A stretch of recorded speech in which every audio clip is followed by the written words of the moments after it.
So, what is the actual color of my jacket? The answer should be obvious if you're a mobile phone enthusiast, as iPhones are known for their color accuracy, especially when it comes to clothing, which kinda begs the question, why did the Pixel turn my jacket brown?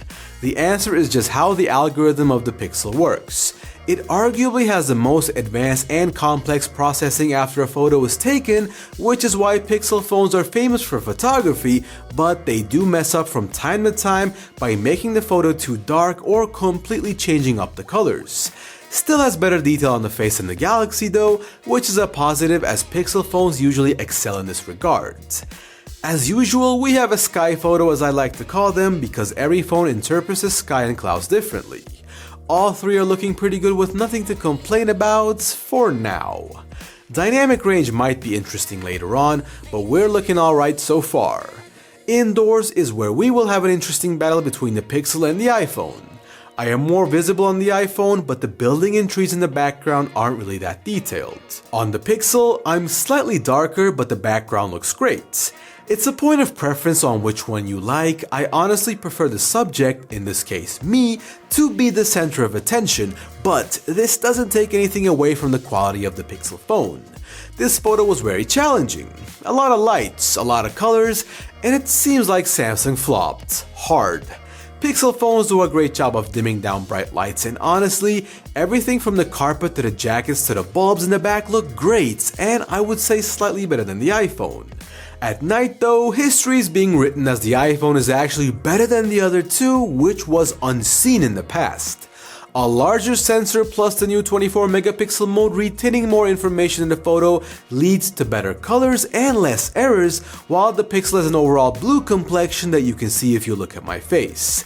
Same thing goes for the next photo, as the wall on the building in general is visually looking nicer, as the color in the photo is slightly more neutral than the other two, which have gone with cooler white balance, making the photos overly blue. In ultrawide, I think the Galaxy is starting slightly ahead here with a good balance between the other two.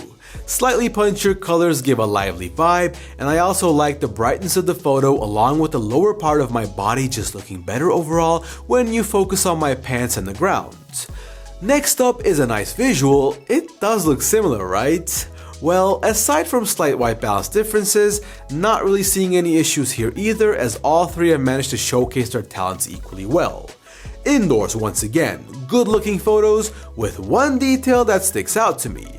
Check out the red and white umbrella / curtain type thing behind the window and notice how it's slightly more detailed and visible on the Pixel and the iPhone. I guarantee you that the Galaxy S24 Ultra will also feature the similar improvement in dynamic range, but until then, we will just have to wait. Apple is beginning to show its strength that come from their updates. The Pixel has good HDR when we look at the building behind me, but not when looking at the blown out sky over my head. Not to mention, I am a little blurry and the scene is darker than normal. The Galaxy's issue is one that I'm used to, that when HDR is required, the software sometimes makes the photo have this bluish complexion. The building has also lost all detail on its walls, so well done to the iPhone for doing a better job here, even though its photo is not perfect either.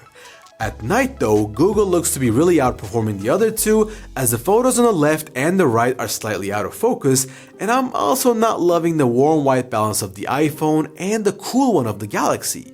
Nice job to the Pixel for nailing this photo, and the next one as well, but this time, the Galaxy's photos also look nice. Can't say the same about the iPhone, as my face is very yellow and the focus is once again just not there. From these two examples, I think we can easily say that the Google Pixel 8 Pro's ultrawide camera works pretty well at night, so just keep that in mind.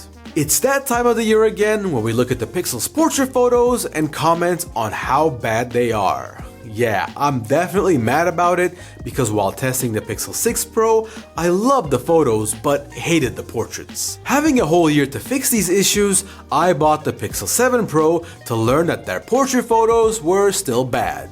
Really disappointing stuff from Google. I mean, you've had 2 years now, and even mid-range OnePlus and Xiaomi phones do a better job than this. The iPhone overall looks the best and most natural, even the clouds to be honest. Another good reason will be more obvious in the next photo. If you pay attention to my hair, you'll be able to see the single strand sticking out on the iPhone, which is actually really hard to get right. The Oppo Find X5 Pro was really good at this, and it's not a new phone by any means, so I was pretty impressed back then. But the iPhone has finally got on the train of trying to make the photo look like it was taken by a mirrorless camera. All of them have my skin tone wrong, but we just can't do much about that, so I'm just hoping the S24 Ultra will also go in this direction of not completely cutting hair parts off. Here's me in my brand new car. Psych, I don't have 70 grand to spend on an electric Jeep, but either way, I think I look good in it. Once again, I am the most visible on the left, my head is just better cut out, and I'm more separated from the car, bringing me into the forefront of the photo. The seat next to me is also too blurry on the Pixel, putting it behind the Galaxy.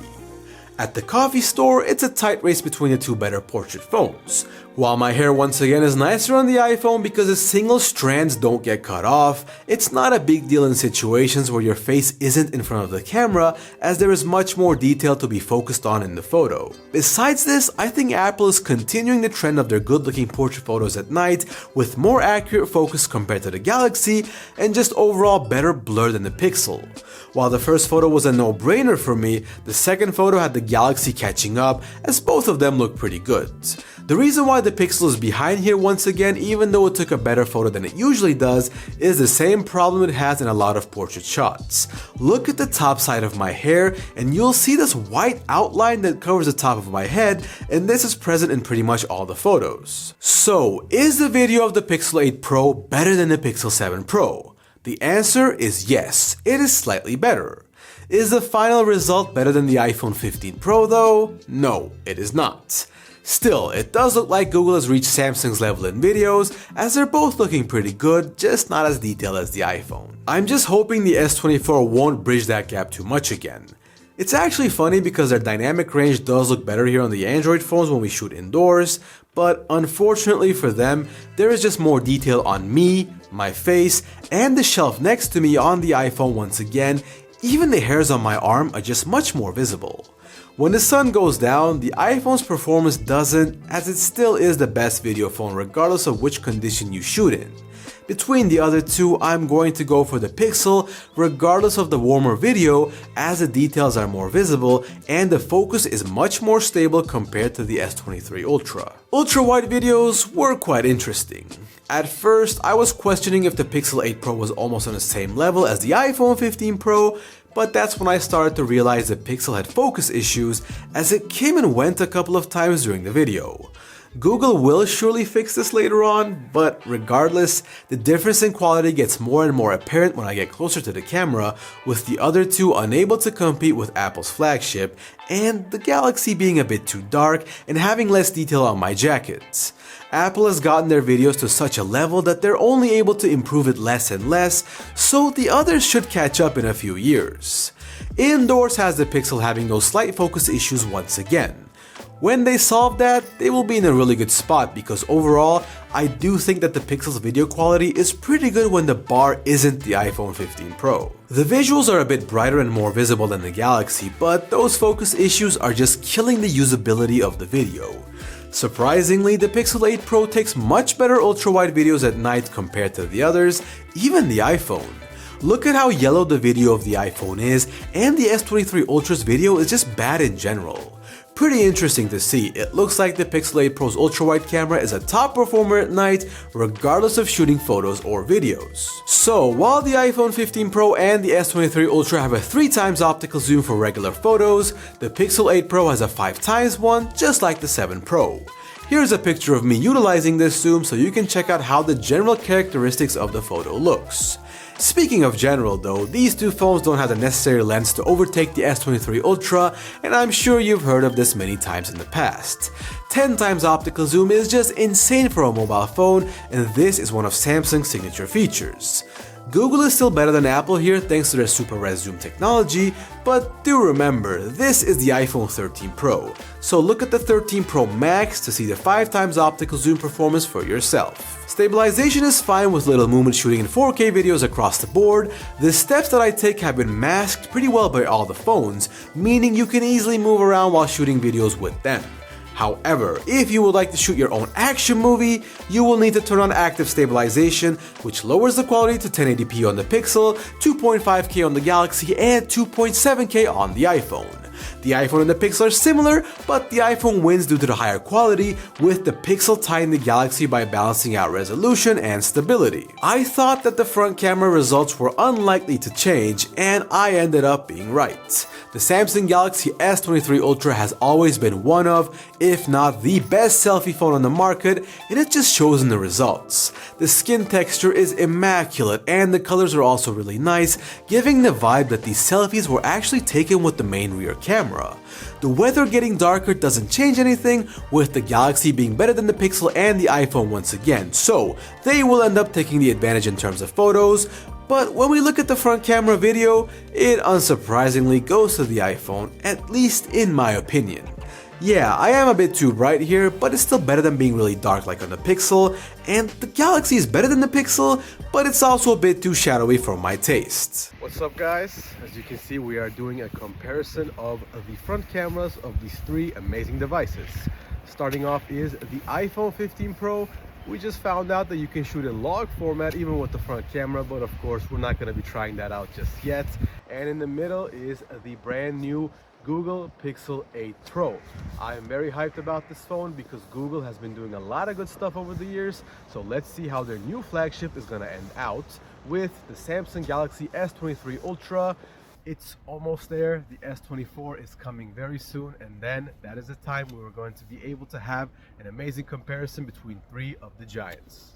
I love the mic on the new iPhone. The previous version actually wasn't that good. However, the noise cancelling on the Pixel is pretty good, and it doesn't degrade the quality as much as I thought it would, unlike how it happens on the Galaxy, so the points here go to the first two on the list. Slow motion is fairly straightforward.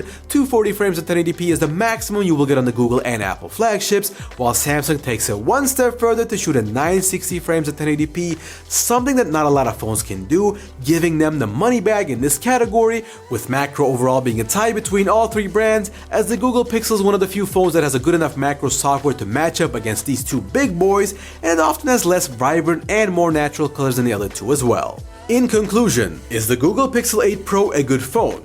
Yes. Did it have the same impact as the extremely popular Google Pixel 7 Pro though? No. I think Google needs to play around with some updates, as the phone kind of feels incomplete at this stage, as the dominance in photos that the Pixel 7 Pro supplied is kind of missing. Photos were taken by the iPhone while the Ultrawide went to the Pixel. Both portrait and videos went to the iPhone once again, as zoom was taken by the Galaxy. Stabilization is going to be Apple's, with the front camera being taken by Samsung.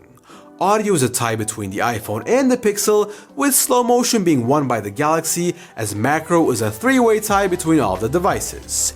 So now I want you guys to give me your opinion on the Pixel 8 Pro. Do you think the camera is as good as people say, or do you agree with me that the Pixel 7 Pro had a bigger impact on the scene? Like and subscribe if this review was fun for you, and I will see you in the next video.